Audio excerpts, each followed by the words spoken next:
Dzina la Atate ndi la Mwana ndi la Mzimu Woyera. Amen. Ambuye tsekulani milomo yanga, ndipo ndidzatamanda dzina lanu. Ulemu ukhale kwa Atate ndi kwa Mwana ndi kwa Mzimu Woyera, monga panali poyamba, tsopano ndi masiku onse, ndi pa nthawi zosatha. Amen.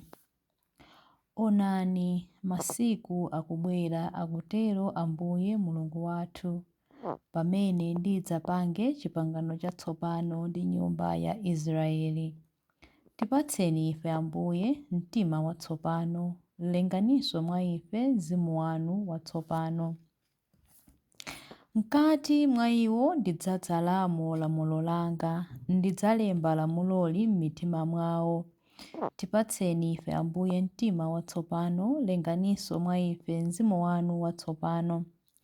Ndidzakhala Mulungu wawo, ndipo iwo adzakhala anthu anga.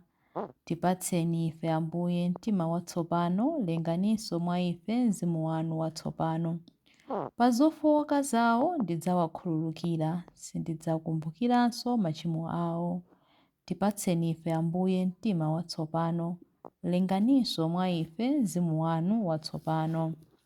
Ulemu ukhale kwa Atate ndi kwa Mwana ndi kwa Mzimu Woyera, monga panali poyamba, tsopano ndi masiku onse, ndi pa nthawi zosatha. Amen. Chilimbi 1. Ambuye, mmawa uliwonse mumandidzaza ndi chikondi chanu. Inu Ambuye ndinu kothawira kwathu pa mibado yonse. Inu Ambuye ndinu kothawira kwathu pa mibado yonse, mapiri asanabadwe, ndipo musanalenge dziko lapansi ndi pokhala anthu. Ndinu Mulungu kuyambira muyaya mpaka muyaya.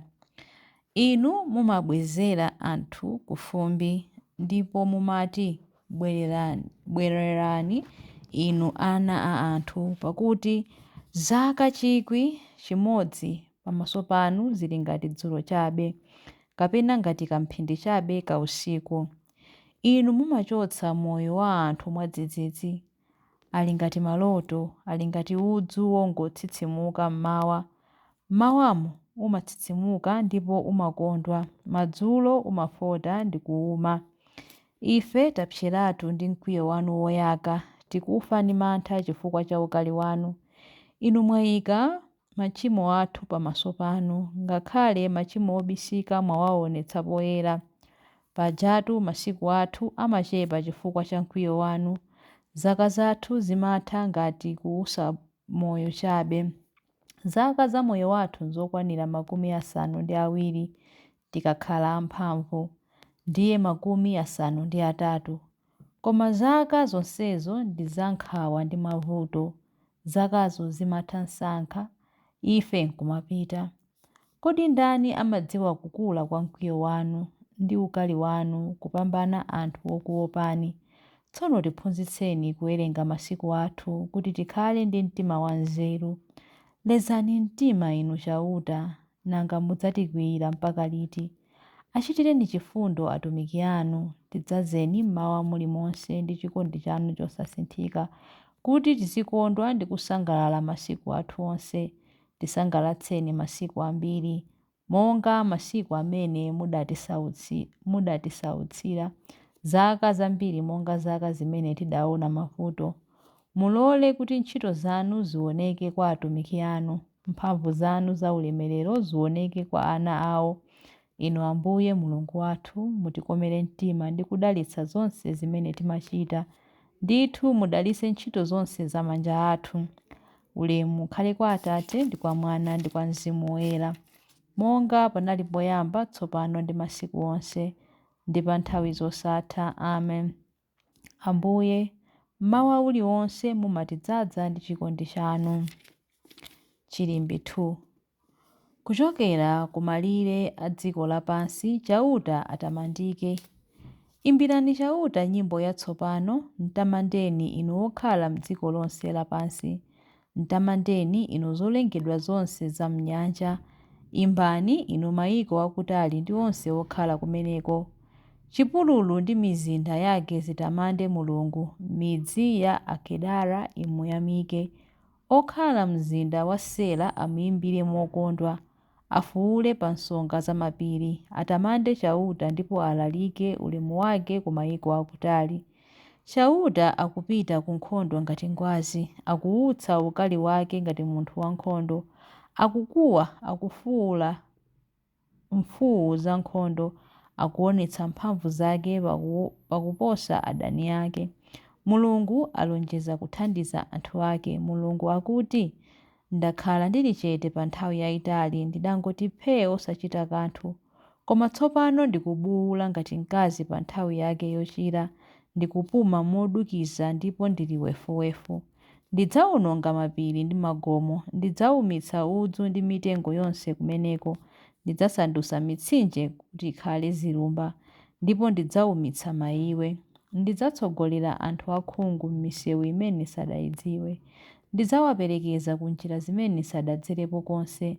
Ndidzasandutsa mdima wa kutsogolo kwawo kukhala kuwala, ndipo ndidzasalaza malo osalala. Zimenezi ndidzazichitadi ndipo sindidzazilekera padera. Ulemu ukhale kwa Atate ndi kwa Mwana ndi kwa Mzimu Woyera, monga panali poyamba, tsopano ndi masiku onse, ndi pa nthawi zosatha. Amen. Kuchokera ku malire a dziko lapansi, Chauta atamandike. Chilimbi 3. Inu amene mumakhala m'nyumba ya Ambuye, tamandani dzina lake. Tamandani Chauta, tamandani dzina la Chauta, perekani matamando inu atumiki a Chauta. Inu amene mumatumikira m'nyumba ya Chauta, mabwalo a nyumba ya Mulungu wathu. Tamandani Chauta popeza ngwabwino. Muyimbireni nyimbo zotamanda dzina lake, popeza nlokoma kwambiri.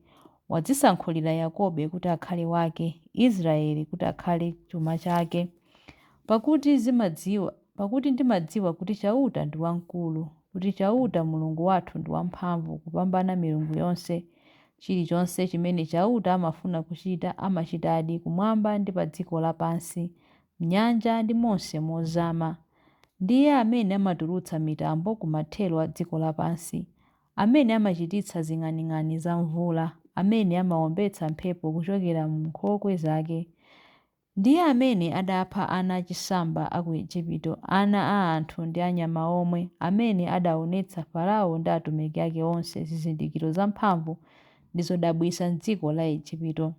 Ndiye amene adawononga mitundu yambiri ya anthu ndi kupha mafumu amphamvu aja, Sihoni mfumu ya Amori ndi Ogi mfumu ya Basani, pamodzi ndi maufumu onse a ku Kanaani.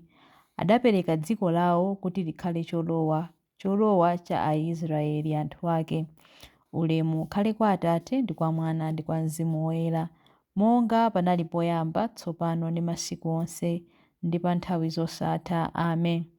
Inu amene mumakhala m'nyumba ya Ambuye, tamandani dzina lake.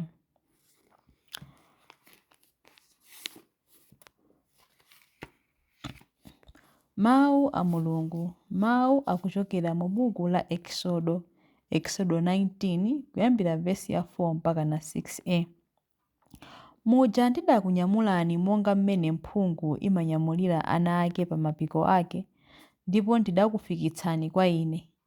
Tsono mukamandimvera ndi kusunga pangano langa, mudzakhala anthu anga pakati pa makamu onse, pakuti dziko lonse lapansi ndi langa, ndipo inu mudzakhala anthu onditumikira Ine ngati ansembe, ndiponso ngati mtundu woyera.